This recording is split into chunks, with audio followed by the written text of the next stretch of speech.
तो सरकारी कागज़ों में आपने किसान तो देखे होंगे और आज मैं आपको उत्तराखंड के चमोली डिस्ट्रिक्ट के मलारी गांव से एक ऐसे किसान से इंट्रोड्यूस कराने वाला हूं जिन्होंने धरातल पर अनेक पेड़ पौधे व जड़ी बूटियों का उत्पादन करा हुआ है।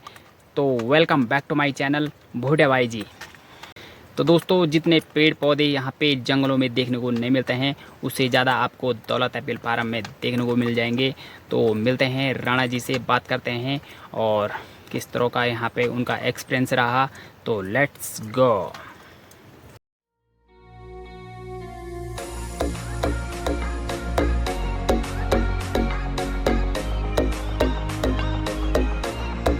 अब यहाँ पे हम फार्म के किसान से बात करते हैं। तो लेट्स गो। तो यहाँ पे राणा जी यहाँ पे बैठ चुके हैं, अब इनसे बात करते हैं। तो राणा जी, पहले तो आप थोड़ा अपने बारे में थोड़ा परिचय दीजिए। मैं यहाँ का फाउंडर हूँ, Daulat apple farm and herbal production farm Malari का। और वर्ष 2023 के इस समय जो है कुछ बीजों को मैंने अपने बगीचे में कलेक्शन किया है, जो कि यहाँ पर ये सुखाने के लिए रखे हुए हैं, जिसमें से कि लगभग 15 केजी कुट का बीज तैयार हो गया है और 6-7 किलो इधर से डोलू आरचू कहते हैं। और एडवांस में वो सूरजमुखी का बीज भी दिखाई दे रहा है कि जो पौधे एडवांस हो गए था उनका बीज निकाल करके वहाँ पर रखे हुए हैं। ये इस साल का उत्पादन है हमारा, कि जैसे कुट के बीज का उत्पादन और ये डोलू आरचू के बीज का उत्पादन। सूरजमुखी ये कुछ पौधे एडवांस हो गए थे, पिछले साल के छूटे होंगे, वो उनको निकाल दिया, बाकी ये नहीं है तो हो ही रहे हैं। अब इसका उत्पादन कितना होगा ये बात को मालूम चलेगा। तो राणा जी, यहाँ पे सेब के पेड़ के साथ यहाँ पे और किन किन के पेड़ हैं और ये यहीं आप तैयार करते हैं कि बाहर से लाते हैं?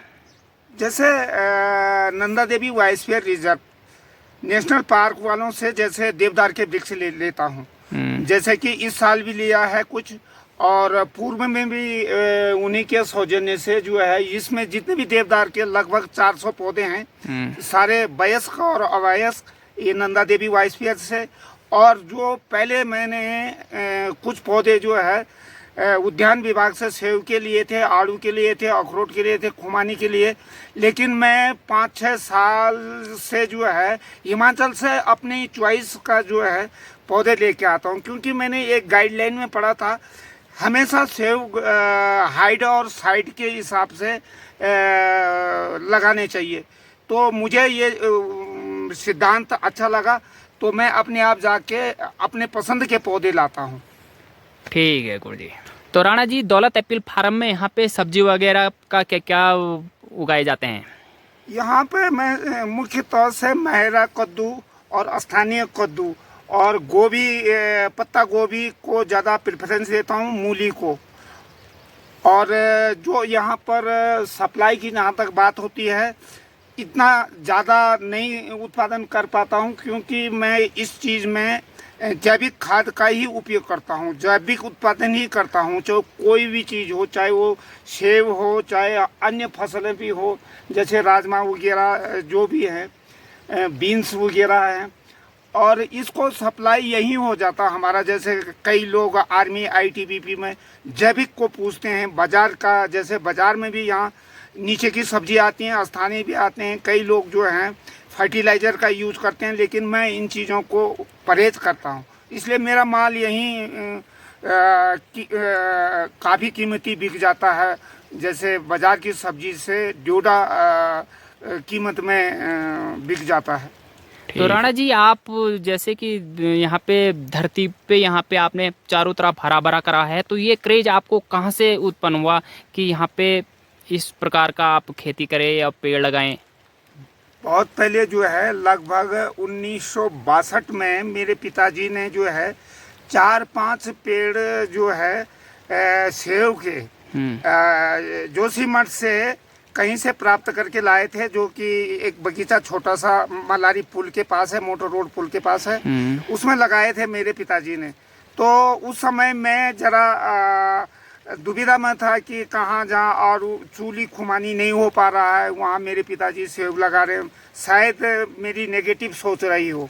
लेकिन 5-6 साल के बाद जब उन सेब के पौधों में जो है फल आने शुरू हुए, तो मेरा ध्यान उस तरफ आकर्षित हुआ और मैं उसी की प्रेरणा लेकर के इस अपने पैतृक कब्जावार भूमि में जो है पहले स्थानीय अनाज बोया करता था। इसके बाद मैंने जो है 1989 में जो है इसमें उद्यान विभाग और डीएम चमोली को लिख करके पौध लगाने के लिए लिखा। तो तब यूसुफ खान जिला उद्यान अधिकारी थे और पांडे जी, पूरा नाम तो नहीं जानता हूँ, पांडे जी डीएम साहब थे। उन्होंने मेरी मदद करके जो है इसमें मुझे निःशुल्क 200 पौधे सेव के दिए और उसके बाद तो मुझे कई बार प्रोत्साहन भी मिला उद्यान विभाग की ओर से इस बगीचे को उसमें से तैयार करने में, और जड़ी बूटी शोध संस्थान से भी पुरस्कृत हूँ मैं उत्पादन के क्षेत्र में जिला चमोली में। तो राणा जी यहाँ पे 30-35 साल का आपको अनुभव किस तरह का रहा है यहाँ पे? सबसे पहले तो मैं आजकल रिलैक्स महसूस करता हूँ, अपने को बहुत खुश नसीब समझता हूँ कि जब मैं इन हरे बड़े पेड़ों के सामने होता हूँ और इन फूल और फल सब्जियों के बीच में होता हूँ, बहुत फख्र महसूस होता है मुझे तो। और यहाँ तक कि मेरे एक पुत्र ने भी जो है इस बगीचे का जो है अपनी एक छोटी मोटी नौकरी छोड़ करके 18-19 हज़ार की नौकरी छोड़ करके कोविड के टाइम पर से जो है कि अब वो इस बगीचे को संभाल रहे हैं। बिल्कुल बढ़िया। तो राणा जी थोड़ा ये बीज के बारे में बताइए, आप किस तरह से निकालते हैं इनको? इसको ये जैसे निकाल रखा कुछ तो वो ठीक बना के रख दिया है और इसको फिर सुखाएंगे, धूप आएगी तो सुखाएंगे, झाड़ झूड़ के ये बीज को अभी नीचे जाते समय और खेतों में बो देंगे। और ये इसकी मतलब नवंबर लास्ट में बोएंगे क्योंकि इसकी चिलिंग भी हो जाएगी और दूसरे साल जल्दी से ये पौधे उगाएंगे। ठीक है, बहुत बहुत धन्यवाद। तो गाइस ये देख सकते हैं यहाँ पे ये हैं कुट के बीज जो कि आप 2-3 दिन में सूखने के बाद कुछ इस तरह से तैयार हो जाएंगे बीज कलेक्ट। और यहाँ पे आप देख सकते हैं ये भी जड़ी बूटी ढोलुके हैं और साथ में आप देख रहे होंगे सूरजमुखी पेड़ और साथ में उस पर कुछ बीज कलेक्ट कर दिए हैं। तो इस तरह से है यहाँ पे का कलेक्शन। तो राणा जी यहाँ पे आपका जो साल भर का जो इनकम रहता है तो लगभग कितना रहता है?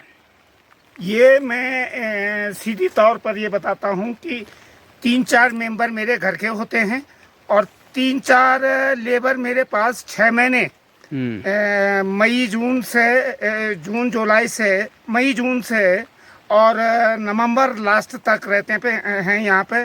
और बाहर वालों को मैं 600 रुपया खाना खा के यहाँ पर लेबर देता हूँ और मेरे घर के मेंबर भी रहते हैं, 4 मेंबर मेरे घर के होते हैं। तो आप स्वतः ही लगा लो कि कितना मेरा ये होता होगा, अर्निंग होता होगा, ये आप स्वतः लगा लीजिएगा। लेकिन तो राणा जी यहाँ पे मैंने ट्रैक्टर बहुत प्रकार के देखे हैं, लेकिन यहाँ पे मैंने चमोली डिस्ट्रिक्ट में लगभग ये पहली बार देख रहा हूँ, तो इसके बारे में बता सकते हैं आप? हाँ, ये ट्रैक्टर तो आजकल कई एजेंसियों के मिल रहे हैं, लेकिन मुझे इसमें ज़रा दुविधा सा महसूस हुआ क्योंकि कम हॉर्स पावर के हैं, ज़्यादातर खेती ढंग से नहीं कर पा रहे हैं। ये 8.5 हॉर्स पावर का है।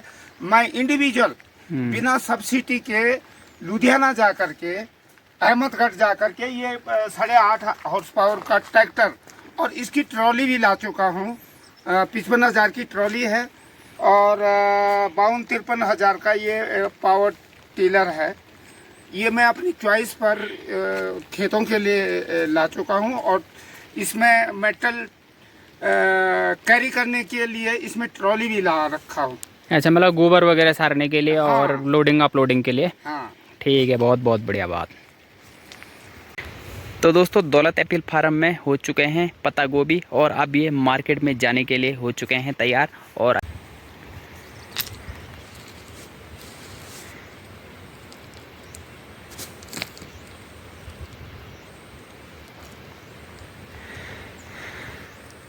तो दोस्तों मेरे हाथ में आप देख रहे हैं देवदार का पेड़, और जंगल में आप जितना देवदार के पेड़ नहीं देख रहे होंगे उससे ज़्यादा आपको दौलत एप्पल फार्म में देखने को मिलेगा। और अभी यहाँ पे हो रहा है यहाँ पे वृक्षारोपण देवदार का। तो यहाँ के किसान राणा जी से बात करते हैं देवदार के पेड़ और पेड़ों के बारे में। तो लेट्स वो चलते हैं वहीं पे और यहाँ के किसान राणा जी से डायरेक्ट बात करते हैं। अभी वो कर रहे हैं वृक्षारोपण। तो राणा जी ये किस चीज़ का वृक्षारोपण हो रहा है यहाँ पे? ये देवदार का हो रहा है आजकल तो। और देवदार इन वृक्षों से जो है, देवदार का वृक्ष इसलिए लगाया जा रहा है फल उद्यान के बगीचे में कि क्योंकि ये लंबा पीरियड के लिए है, प्रकृति के लिए फायदा करेगा। और इन पेड़ों की तो उम्र, ये सेब के पेड़ों की उम्र जो है कलमी होने से 35 साल लगभग, लेकिन ये तो 35 साल में वयस्क होगा। इसलिए इन पेड़ों को पर्यावरण के दृष्टि से लगाया जा रहा है। और इसमें जो है नंदा देवी वाइल्ड रिजर्व की ओर से ये पेड़ बागवान की ओर से मांगे जाते हैं और वहाँ से प्राप्त होते हैं। अच्छा, तो यहाँ दौलत एप्पल फार्म में लगभग कितना पेड़ होंगे देवदार के? देवदार के वयस्क तो 250 तो वयस्क पेड़ हैं, जिनमें कि बीज भी तैयार होने लग गया। और उसके ऊपर 300 लगभग छोटे पौधे जो है कि आज की तारीख में ये 0 वाले पौधे भी लगा रहे हैं हम। अच्छा, तो बहुत बहुत धन्यवाद। तो दोस्तों यहाँ पे लग रहे हैं अभी भी देवदार के ये नए पौधे, और अभी आपको आगे ले चलता हूँ मैं जो इससे पहले लग चुके थे। और कुछ ये देखिए, ये पहले के हैं और इससे और बड़े पेड़ दिखाता हूँ मैं आपको। और कुछ इस तरह से आप देख सकते हैं जो कि देवदार के बड़े बड़े पेड़ यहाँ पे तैयार होके कुछ इस तरह से बाउंड्री सर्कल में। ये भाई साहब। Rana ji, how many old are you? मैं now I am 75 year old. I am senior citizen now. तो दोस्तों आज का वीडियो आपको अच्छा लगा होगा तो लाइक, कमेंट और शेयर कर दीजिए। और राणा जी के साथ अगर आप नेक्स्ट वीडियो देखना चाहते हैं दौलत एप्पल फार्म के हिस्ट्री के बारे में और तमाम जड़ी बूटी पेड़ पौधों के बारे में, तो आप कमेंट कर सकते हैं। Thanks for watching. मिलते हैं नेक्स्ट वीडियो में। जय जवान जय किसान। Bye bye.